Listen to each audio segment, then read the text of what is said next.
नमस्कार, मैं धर्मेंद्र कुमार प्रगति क्लासेस के YouTube चैनल में सभी का बहुत बहुत स्वागत है।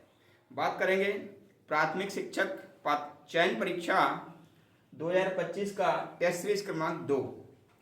तो सबसे पहला क्वेश्चन है इसमें, किस राज्य में अरावली पर्वत श्रेणियां स्थित हैं। तो अरावली जो पर्वत श्रेणी है ये पश्चिमी भारत के राजस्थान राज्य में है। ठीक है, पश्चिमी भारत के राजस्थान में है। ठीक है, अब ये जो अरावली पर्वत है राजस्थान में इसको कहते हैं आड़ावाला। क्या नाम है इसका? आड़ावाला। इस नाम से इसको जाना जाता है, अरावली पर्वत को आड़ावाला के नाम से जाना जाता है। और विश्व में सबसे पुरानी पर्वत श्रृंखला है, तो इसको विश्व में सबसे प्राचीन पर्वत श्रृंखला है अरावली। और 1727 मीटर इसकी लंबाई है। 1727 मीटर इसकी लंबाई है। और इस पर्वत श्रेणी का जो सर्वोच्च शिखर है उसका नाम है गुरु शिखर।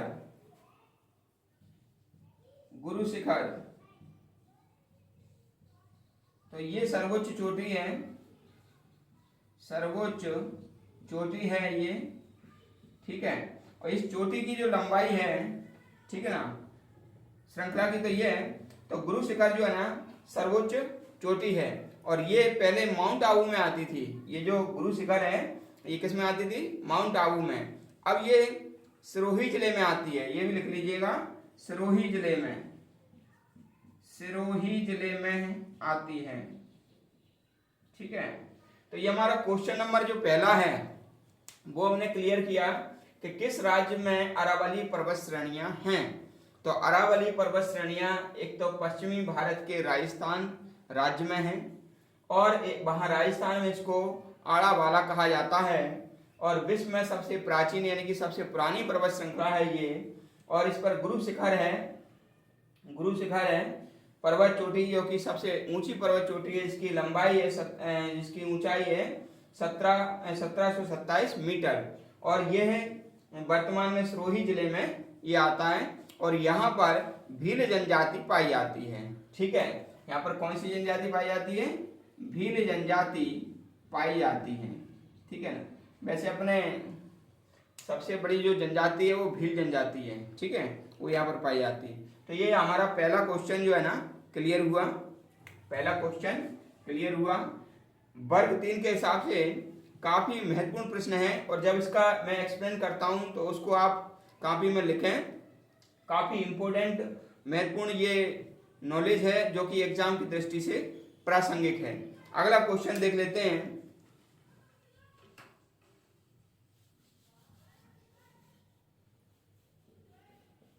अगला क्वेश्चन है, किस महाद्वीप में प्रथम विश्व युद्ध लड़ा गया था? ठीक है, देखो जो यूरोप महाद्वीप है,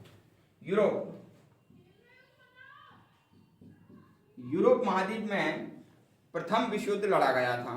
और जो प्रथम विश्व युद्ध है, प्रथम विश्व युद्ध, ये जो है ना प्रारंभ हुआ था 28 जुलाई 1918 में। प्रारंभ हुआ था 28 जुलाई 1918 में। और ये समाप्त हुआ था 11 नवंबर 1914 है, और ये 1918 है। इसको ठीक कर लो। 28 जुलाई 1914 में प्रथम विश्व युद्ध प्रारंभ हुआ था, और 11 नवंबर 1918 में प्रथम विश्व युद्ध समाप्त हो गया था। और इसमें इसको महान युद्ध कहते हैं, और सभी युद्धों को समाप्त करने वाला युद्ध भी कहा जाता है। ठीक है, इसे महान युद्ध कहा जाता है, महान युद्ध कहते हैं। और सभी युद्धों को समाप्त करने वाला युद्ध भी कहा जाता है।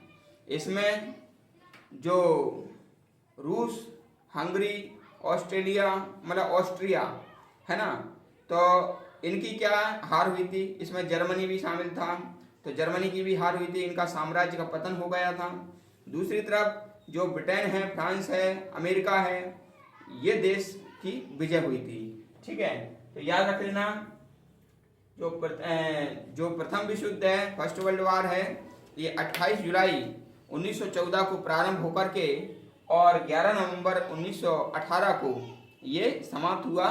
और इसमें रूस, जर्मनी, ऑस्ट्रिया, ठीक है, और हंगरी का साम्राज्य का पतन हुआ।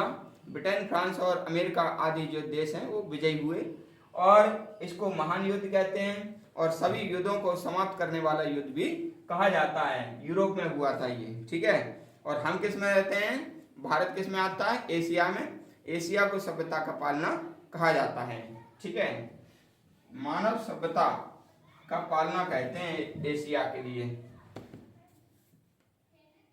अगला प्रश्न है हमारा, अफगानिस्तान की राजधानी क्या है। तो जो अफगानिस्तान है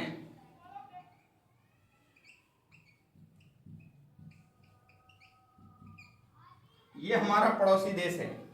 अफगानिस्तान हमारा पड़ोसी देश है और इसकी जो राजधानी है वो है काबुल। और यहां पर मुद्रा चलती है अफगानी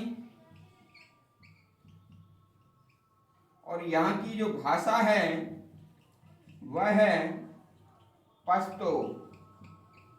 और भारत से 110 किलोमीटर की सबसे कम सीमा बनाता है। ठीक है, तो ये हमें अफगानिस्तान के बारे में इतना हमको नॉलेज होना चाहिए क्योंकि हमारा पड़ोसी देश है ये। अफगानिस्तान की राजधानी काबुल है और मुद्रा यहाँ पर चलती है अफगानी और भाषा यहाँ पर है पश्तो और भारत से 110 किलोमीटर की सबसे कम ये सीमा स्पर्श करता है। ठीक है, अगला प्रश्न देख लेते हैं। अगला प्रश्न है यहाँ पर प्रश्न नंबर 4, विश्व का दूसरा सबसे ऊंचा पर्वत कौन सा है ना। तो देखो, पर्वत श्रृंखला, ठीक है ना, तो दूसरे नंबर की है माउंट एवरेस्ट। दूसरे नंबर की कौन सी है, माउंट एवरेस्ट। ठीक है, तो सबसे ऊंचा पर्वत कौन सा है, तो माउंट एवरेस्ट पर, ये तो पर्वत माउंट एवरेस्ट पर जो K2 है तो ये सबसे ऊंचा पर्वत है, मतलब चोटी है, पर्वत चोटी, पर्वत सबसे ऊंची पर्वत चोटी करो इस पे, चोटी। ठीक है ना, तो K2 है और ये किस पर है, काराकोरम पर्वत पर है। और जो माउंट एवरेस्ट है वो विश्व की प्रथम है। माउंट एवरेस्ट क्या है, प्रथम है। और K2 को क्या कहते हैं, गॉडविन ऑस्टिन। ये तो विश्व की सबसे ऊंची पर्वत चोटी कौन सी है, दूसरे नंबर की पूछ रहे हैं भाई, दूसरे नंबर की कौन सी है, K2। और K2 को क्या कहते हैं, गॉडविन ऑस्टिन। और K2 किस पर्वत श्रृंखला में है, काराकोरम पर्वत श्रृंखला, पर्वत श्रृंखला। ठीक है, तो याद रख लेना। अगला प्रश्न है हमारा,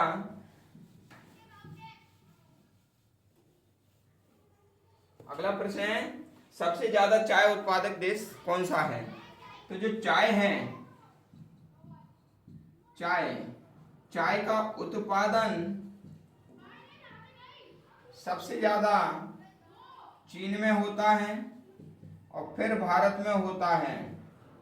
और जो निर्यात है, निर्यात भी पहले चीन में होता है सबसे ज्यादा, फिर भारत में होता है। ठीक है, तो हमेशा ध्यान रखना चाय का उत्पादन और निर्यात में प्रथम चीन है और द्वितीय भारत। और चाय में थीन और टैनिन अल्कोहल पाया जाता है जो कि मानव शरीर में उत्तेजना का काम करता है। इसलिए चाय को पेय पदार्थ के रूप में अपनाते हैं। ठीक है, और एक चीज और याद रख लेना कि भारत में जो चाय को राष्ट्रीय पेय पदार्थ के रूप में 17 अप्रैल 2013 में घोषित किया। ठीक है ना, चाय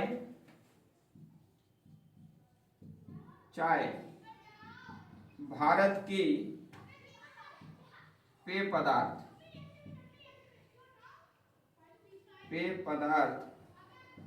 घोषित कब? 17/4/2013 को। ये डेट याद रख लेना। 17 में से 4 जाएंगे, कितने बचेंगे? 13। तो ये डेट याद रख लेना, 17/4/13। अगला प्रश्न है हमारा, दक्षिणी गोलार्ध में सबसे लंबा दिन कौन सा है? हमेशा ध्यान रख लेना कि ये हमारा ग्लोब है। अब इसमें ये विषुवत रेखा है और ये है उत्तरी गोलार्ध, ऊपर उत्तरी गोलार्ध, और ये है दक्षिणी गोलार्ध।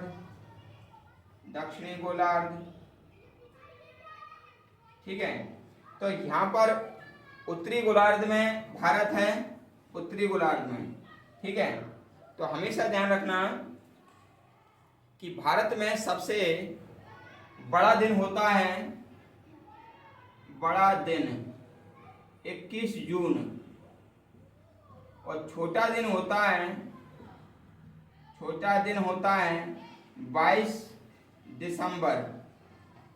22 दिसंबर छोटा, तो इसके जस्ट विपरीत यहाँ पर हो जाएगा। तो यहाँ पर सबसे बड़ा कौन सा होगा? सबसे बड़ा होगा 22 दिसंबर। सबसे बड़ा होगा क्योंकि यहाँ पर सबसे छोटा है वो। और यहाँ पर सबसे छोटा कौन सा होगा? सबसे छोटा 21 जून सबसे छोटा होगा। तो हमेशा ध्यान रखना उत्तरी गोलार्ध और दक्षिणी गोलार्ध।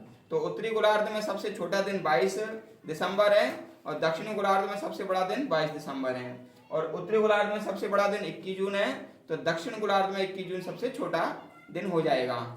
और दूसरी चीज ये याद रख लेना कि भारत में या उत्तरी गोलार्ध में 21 मार्च और 23 सितंबर दिन रात बराबर होते हैं।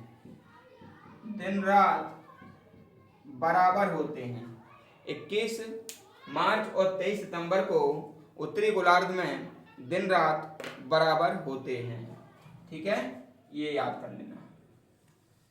अगला देखेंगे हम। अगला प्रश्न है हमारा, सर्वाधिक चावल उत्पादन कहाँ होता है? तो चावल उत्पादन होता है चीन में। ठीक है, और दूसरे नंबर भारत में चावल उत्पादन। चीन पहला, दूसरा भारत। लेकिन यदि निर्यात की बात आएगी तो निर्यात में भारत पहले नंबर है। ठीक है, इसके बाद अगला प्रश्न है हमारा। अगला प्रश्न है,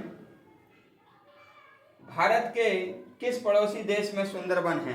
तो भारत के बांग्लादेश में सुंदरबन है। ठीक है, और ये गंगा प्लस ब्रह्मपुत्र नदी पर है। ठीक है, अगला देखेंगे। अगला प्रश्न है, भारत को श्रीलंका से अलग करने वाला जलडमरू कौन सा है? तो ये पाक जलडमरू है, ठीक है। और आखिरी क्वेश्चन है, राज्यपाल बनने की न्यूनतम आयु क्या है? तो 35 वर्ष है। कितनी है? 35 वर्ष है राज्यपाल बनने की न्यूनतम। तो आज का ये वीडियो दूसरा वीडियो था जो कि प्राथमिक शिक्षक के लिए काफ़ी प्रासंगिक है और सभी विद्यार्थी अपने मित्रों को इसे शेयर करें ताकि सभी का हित हो सके। जो व्यक्ति नए हैं वो चैनल को सब्सक्राइब करें ताकि नोटिफिकेशन आपको पहुंच सके और नियमित वीडियो का आपको संकेत मिल सके। और यदि कोई आपका प्रश्न है तो कमेंट बॉक्स में आप कमेंट कीजिए, है ना। और वीडियो देखने के लिए सभी का बहुत बहुत धन्यवाद।